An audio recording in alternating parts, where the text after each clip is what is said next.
നമസ്കാരം. കൃഷ്ണശിലയായി എന്ന എൻ്റെ പരമ്പരയിലെ 101-ാമത്തെ എപ്പിസോഡാണിത്.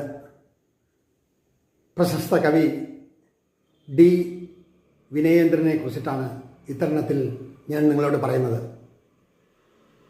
അദ്ദേഹത്തെ കണ്ടതും സംസാരിച്ചതും നന്മയുടെ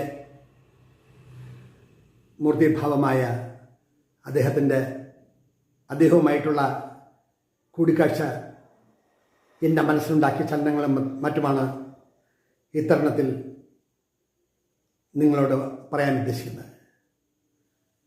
കാലത്തിൻ്റെ മറനീക്കി കടന്നുപോയെങ്കിലും ശ്രീ ഡി വിനയേന്ദ്രൻ്റെ കവിതകൾ ഇന്നും മനുഷ്യ മനസ്സിൽ മങ്ങാതെ നിൽക്കുന്നു എന്നതാണ് പ്രത്യേകത. അനുഭവങ്ങൾ കേൾക്കുമല്ലോ.